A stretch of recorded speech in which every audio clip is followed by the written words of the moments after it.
नमस्कार, मी प्राध्यापक पद्मजा पुनसे निंगोट आपले मनपूर्वक स्वागत करते। माझे पद्मजा स्पीक्स या नावाचे यूट्यूब चॅनल आहे। यावर अध्यात्म आणि विज्ञान या विषयाशी निगडित दिनविशेष माहिती, महिलांसाठी खास टिप्स, ज्येष्ठांसाठी मोटिवेशनल व्हिडिओ आणि विद्यार्थ्यांसाठी स्पिरिच्युअल व्हिडिओ असतात। तर आजचा आपला व्हिडिओचा विषय आहे आजची स्त्री आणि अहिल्यादेवी होळकर। पुण्यश्लोक अहिल्यादेवी होळकर यांचे जीवन कार्य हे स्त्री सक्षमीकरणाचं एक ज्वलंत आदर्श आहे आणि नेतृत्वाचं एक ज्वलंत उदाहरण आहे। 18व्या शतकात पुरुषप्रधान संस्कृतीमध्ये त्यांनी केवळ राज्यकारभारच केला नाही, तर स्त्री शक्ती आणि प्रशासनाचे एक अद्वितीय उदाहरण समाजासमोर निर्माण केले। आता अहिल्यादेवी होळकर यांच्याविषयी आपल्याला बरीच माहिती आहे, पण आजची स्त्री आणि अहिल्यादेवी होळकर त्यांनी कशी आपल्याला प्रेरणा दिली आणि त्यांचं प्रतिबिंब आपल्याला आजच्या स्त्रियांमध्ये कसं दिसत आहे हे आपण आजच्या व्हिडिओमध्ये बघणार आहोत। तर त्यांचा पहिला पॉईंट हा होता की संकटावर मात आणि कणखरपणा। त्यांना कमी वयातच वैधव्य प्राप्त झालं होतं आणि त्यांच्या जीवनामध्ये अनेक अडचणी आल्या होत्या, पण या प्रत्येक अडचणींवर त्यांनी मात केली आणि राज्यकारभार व प्रशासन अतिशय हातोटीने आणि सुव्यवस्थित पार पाडला, कारण त्यांना संकटावर मात करता येत होतं असं आपण म्हणूया। आता त्यांचा कणखरपणा जो आहे हा आपल्याला एक त्यांच्या जीवनातील जो एक प्रसंग होता की राघोबा दादा पेशवे हे त्यांच्यावर चाल करून लढाई करणार होते, तेव्हा त्यांना एक पत्र लिहिलं अहिल्यादेवींनी आणि त्या पत्रामध्ये त्यांनी कणखरपणे त्यांना सांगितलं की माझी महिलांची फौज लढाईसाठी तयार आहे आणि मी आपणाकडून हरले तर माझं कोणतंही नुकसान किंवा अपकीर्ती होणार नाही, पण आपण जर माझ्याकडून हरलात तर आपली अपकीर्ती होईल आणि हा कलंक तुम्हाला जीवनभर लागेल। तर असं त्यांनी कणखरपणे त्यांना पत्र लिहून पाठवलं। पेशव्यांच्या दरबारी अहिल्यादेवींच्या शब्दाला खूप मान होता आणि शेवटी राघोबादादांनी आपली हार मानली व ते अहिल्यादेवींच्या भेटीला आले। तर असा हा त्यांच्यामध्ये कणखरपणा होता। आजची जी स्त्री आहे ती सुद्धा वैयक्तिक आणि कौटुंबिक अडचणींवर मात करून समाजामध्ये आपले स्वतःचे स्थान निर्माण करत आहे आणि अशा ज्या स्त्रिया आहेत या स्त्रियांमध्ये आपल्याला अहिल्यादेवींचं प्रतिबिंब पाहायला मिळत आहे। दुसरा पॉईंट हा होता त्यांच्यामध्ये वैज्ञानिक दृष्टिकोन तर होताच, पण दूरदर्शी नेतृत्व आणि निर्णय क्षमता। म्हणजे केवढं त्यांचं दूरदर्शी नेतृत्व होतं बघा। एक तुम्हाला उदाहरण सांगते की 7/12चा उतारा हा जो आहे याचा उगम हा अहिल्यादेवींनी दिलेला आपल्याला योगदानच आहे। 7/12चा उतारा म्हणजे कारण कोणताही जागेचा, शेतीचा, जमिनीचा व्यवहार करायचा असेल तर 7/12चा उतारा आणावा लागत असे आणि हे काही कोणत्याही कायद्याचं कलम नाही, पण अहिल्यादेवींनी काय केलं की सरकारी खर्चातून 12 फळझाडे त्यांनी गरीब शेतकरी किंवा गरीब माणसांच्या दारात लावली। त्यापैकी 7 झाडं ही त्या शेतकऱ्याची आणि 5 झाडं ही सरकारची। त्याची निगा त्या शेतकऱ्यांनी राखायची आणि 7 झाडांची फळं त्यांना स्वतः ठेवायची आणि 5 झाडांची फळं ही सरकारी दप्तरामध्ये आणून द्यायची। अशी त्यांनी पद्धत सुरू केली। त्यासाठी त्यांनी सरकारी दप्तर निर्माण केलं आणि त्यामध्ये त्याच्या नोंदी करण्यात आल्या की कोणत्या शेतकऱ्याला, म्हणजे शेतकऱ्यांचं नाव, आणि त्याला कोणतं फळझाड आपण दिलेलं आहे.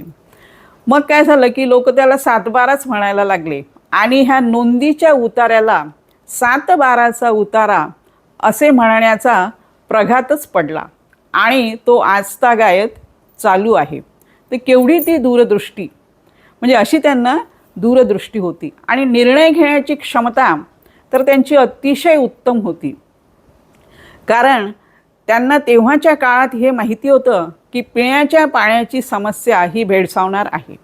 म्हणून त्यांनी अगदी उत्तरेस काशी विश्वनाथ मंदिरापासून तर दक्षिणेस रामेश्वर मंदिरापर्यंत, पश्चिमेस सोरटी सोमनाथ मंदिरापासून तर पूर्वेस विष्णुपाद मंदिरापर्यंत त्यांनी नद्यांवर घाट घातले आणि रस्ते व्यवस्थित केले.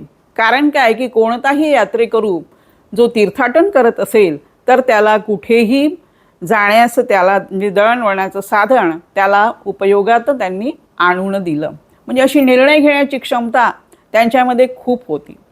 आजची जी स्त्री आहे ती सुद्धा राजकारण, औद्योगिक, कॉर्पोरेट क्षेत्र यामध्ये स्वतःचं कौशल्य विकसित करत आहे आणि आपण बघतच आहोत की आज मोठ्या मोठ्या पोस्टवर स्त्रिया ह्या विराजमान झालेल्या आहेत. तिसरा पॉईंट आपल्याला असा म्हणता येईल की सामाजिक जाणीवा आणि समाज कल्याण. त्यांना सामाजिक जाणीव खूपच होती. कारण आपण त्यांना म्हणतो की त्यांनी मंदिराचे जीर्णोद्धार केले. आता जीर्णोद्धार करणे हे काही सोपी काम नाही आहे. कारण तेव्हाच्या काळात काय होतं की मंदिर म्हणजे हे एक असं ज्ञानपीठ होतं. तिथे असलेलं जे दालन असायचं त्यामध्ये भजन, कीर्तन, त्यानंतर चर्चा, सभा, न्यायनिवाडा हे पार पडत असे. त्यामुळे मंदिराचा जीर्णोद्धार करणे हे अतिशय गरजेचं होतं. आणि मंदिराचा जीर्णोद्धार करत असताना तिथे त्यांनी कला जे आहे ती सुद्धा म्हणजे डेव्हलप केली होती असं आपण म्हणू की त्यामध्ये संगीत, नृत्यकला, चित्रकला तर हे सुद्धा त्यांनी त्यामध्ये डेव्हलप केलेलं होतं. आणि दुसरं हे की मंदिराचा जीर्णोद्धार करणे म्हणजे तिथे वेगवेगळ्या प्रकारचे कलाकार, म्हणजे कसं की जसं की सिव्हिल इंजिनियरसारखे म्हणजे बांधणारे लोक तिथे पाहिजे. त्यानंतर आपण म्हणतो इंटेरियर डिझायनर की आतून कोणती डिझाईन द्यायची तशा प्रकारचे म्हणजे इंजिनियर्स जे आता आपण आजकाल लावतो आहे कुठे कुठे वेगवेगळ्या कामाला, इंटेरियर डेकोरेटर्स. त्यानंतर आपल्याला सिव्हिल इंजिनियरला आपण बांधकाम देतो. त्यानंतर पेंटिंगचे वेगळे असतात ह्याचे. तर तशा प्रकारची कला असणारे लोक, तेव्हा त्यांना इंजिनियर नव्हते म्हणत, पण तसे लोक त्यांनी तिथे त्यांना रोजगार मिळवून दिला होता आणि त्या सर्वांना त्या वेतन देत होत्या. म्हणजे त्यांनी तिथे एक असं टेक्स्टाईल किंवा आपण म्हणू की म्हणजे इंडस्ट्रीसारखंच त्यांनी तिथे तयार केलेलं होतं. आणि आजसुद्धा काय आहे की समाजाच्या जाणीवा स्त्रिया जाणून आहेत आणि समाज कल्याण आजची स्त्रीसुद्धा करत आहे.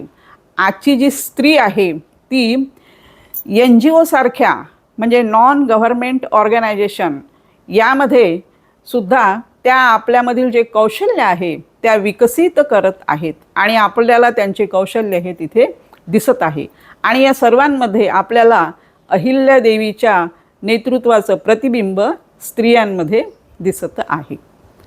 चौथा पॉईंट हा होता त्यांचा की शिक्षण आणि आर्थिक स्वावलंबन. तर त्यांनी काय केलं की त्यांची जी महेश्वर इथे राजधानी होती त्या राजधानीमध्ये त्यांनी सगळ्या प्रकारच्या कला म्हणजे संगीत, नृत्य ह्या कला तिथे त्यांनी विकसित केल्या होत्या.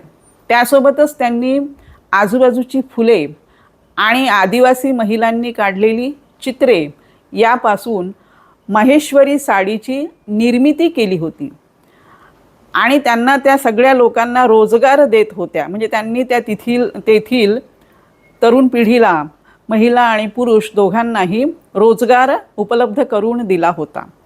आणि माहेश्वरी साडी जी आहे ही पूर्ण भारतामध्ये प्रसिद्ध आहे, आताही आहे, तेव्हाच्या काळात जास्त होती. आणि विशेषतः पेशव्यांच्या ज्या स्त्रिया होत्या, महिला होत्या, त्या खास कार्यक्रमाला म्हणजे त्यांच्याकडे कोणता सणवार असेल, लग्न असेल किंवा विशेष कोणता कार्यक्रम आहे, मुंज आहे, तर अशा खास कार्यक्रमांकरिता त्या महेश्वरी साडीच नेसत असत. त्यामुळे या महेश्वरी साडीला खूप मागणी होती. म्हणजे आता आपण म्हणू की त्यांनी साडीचा उद्योग तिथे सुरू केला, म्हणजे त्यांनी एक टेक्स्टाईल इंडस्ट्रीज तिथे उभी केली होती असंही म्हटलं तरीही चालेल. त्यासोबतच त्यांनी म्हणजे अन्नछत्र सुरू केले होते. निवाऱ्यासाठी त्यांनी धर्मशाळा बांधलेल्या होत्या आणि पाण्याची व्यवस्था त्यांनी केलीच होती. आता धर्मशाळा बांधण्यामागे त्यांचा हा वैज्ञानिक दृष्टिकोन होता की जो चारही दिशांना जो यात्रेकरू तीर्थाटन करत आहे, जो प्रवासी तीर्थाटन करत आहे, त्याला निवारा मिळायला पाहिजे म्हणून त्यांनी धर्मशाळा बांधल्या. आणि त्या धर्मशाळेमध्ये समजा तो यात्रेकरू जर आजारी पडला तर त्याला उपचार मिळावेत म्हणून तिथे त्यांनी वैद्याची नेमणूक केली होती, म्हणजेच डॉक्टरांची अपॉइंटमेंट त्यांनी केली होती.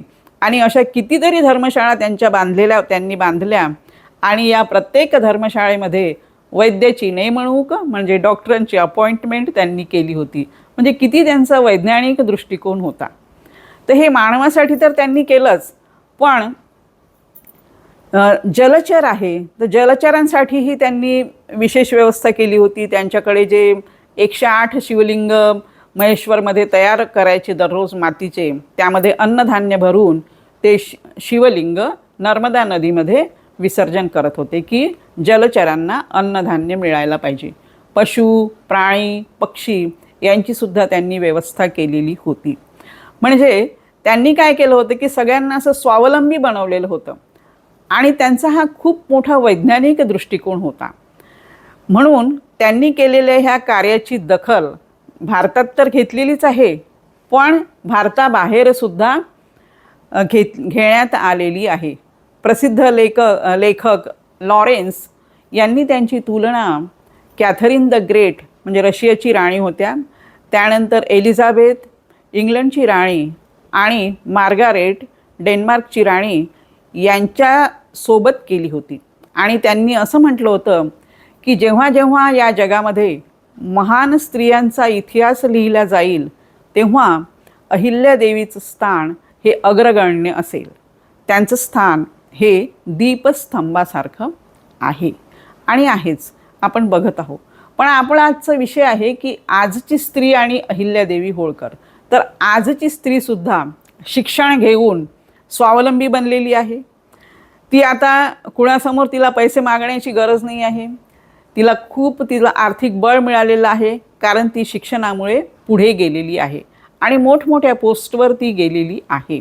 तर आजची स्त्रीसुद्धा आपण हे बघत आहोत की अहिल्यादेवीचं जे जीवनकार्य आहे ते आजही आजच्या स्त्रियांना त्यांना जगण्यासाठी, त्यांना उभं राहण्यासाठी आणि त्यांच्यावर जर कोणते संकट आले असेल तर या सर्वांना बळ आपण अहिल्यादेवीचं जर जीवनकार्य पाहिलं तर आपल्याला त्यामधून दिसत असतं.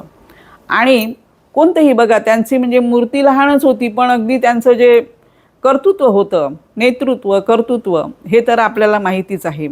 आणि त्यांनी अनेक चांगले कामं केलेले आहे.